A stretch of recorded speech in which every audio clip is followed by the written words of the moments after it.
You spoke about so many of the most incredible things. I was hanging on to every word you were saying, and I think what really stood out for me was the ability to recognize fault where it happened, because we wouldn't be in this position if there weren't faults along the way. But what are the lessons to learn in that? Because, there's one thing, I can make a fault by doing something, and maybe I only affect myself and one or two people, but making a fault which affects a country, how do you pick yourself up and say, right, we have to do this better? It's a pearl of wisdom I'd love to get from you. I think one thing we have to realize that when you step into leadership, you become a role model. Our people, and in a country that has so many young people, need people to look up to, need people who can show them how to move forward. And when you step in as a leader, and you are determined to steal. So the message you are sending to the ones behind you is that yajonjwa. That stealing is okay. Every step you take, every platform you are in, you are sending a message of how to be. Yeah. It's as simple as all that. You get up in the morning, brush your teeth, step out of your house, and know that there's an expectation from me, and whatever I will do, I will be sending a message. I can destroy or build anyone, because I find myself, I meet a lot of people I don't know who tell me things about myself. And I realize that, my goodness, everything I do, people watch. Yeah. So if I am continuously and daily doing wrong things, what am I telling those people? I imagine that if you are in a position of authority and you need to steal, you have to caucus with someone who's junior than you. Can you imagine? Umdomdala, masyo jonja mtanam. It is really unacceptable. Simplify it like that. Yeah. So, and it's within all of us to do this. We can all make the choice to do the right thing. Yeah. A lot of what you were speaking about was resonating with me, and at the same time, as much as what you were saying was upsetting me, but it was also making me proud, because I know what you've seen, and you bring up countries like Ethiopia and Sudan, and you look at the disasters that can become.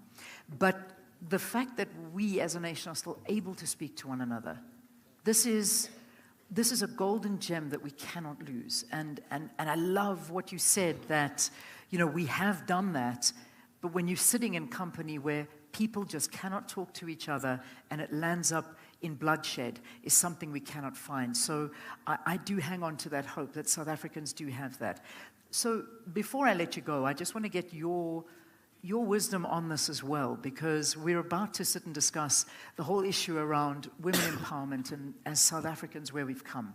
We saw you being our beautiful deputy president in the years that I mentioned, back in 2005 to around about 2008. And, this was a big moment for us. But then it kind of went away, because then we saw so much changing, and the face of women started to get, the numbers were so high, and then it started to get less and less and less. How do we keep up the presence of women and fight for the empowerment of women? Because that should be a top of our agenda as well. Well, first, let me just say one of the most frustrating issues that cause frustration now for women and for anyone who cares for women is GBV. It really is the worst form of discrimination against women. It is a crime that is committed with impunity, for which prosecution is not as vigilant as it ought to be. So it is something that we still have to fight for and to fight hard, because GBV is a crime like no other. If a man beats up another man, you have a clear crime that is defined. If a man beats up a woman, then there are so many other connotations. I mean, this is just assault. And it has to be treated like that. But to the extent that it has become so endemic in our society, it means that law enforcement and all other social players have to change the game. So this is one thing that is a great concern. But, you know, also when I think of where we are with women's empowerment, I think there's an illusion of, there's progress that I cannot deny. I mean, clearly no Phumzile, come on. Yep. And Futhi. So there is progress, but we are not where we ought to be. We could be and should be very, very far. But I also have to say, as I look at GNU now, I am encouraged by the number of women that I have seen in significant position. Just before the GNU was formed, after the elections, the results were announced, we wrote to all the political parties as a group of women, urging them to make sure that women are not being left behind. We were worried that in the horse trading of everything else, the casualties are going to be women. Yeah. We urge them to make sure that women are present in this GNU and are in significant positions. So we were glad that we first got Togo Didiza as a speaker, and then the other women followed. We saw now that in the chairpersons in parliament, we got women. But it's not enough, because those women must perform. We don't want them to be flowers there.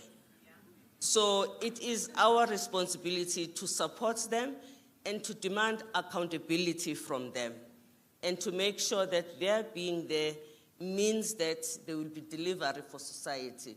And this is still on us. Yeah. So we really are asking all of you, with means and resources and capacity, to support them, to make sure that we push for delivery and performance. Thank you. I had to steal your wisdom on that one. Thank you so, so much.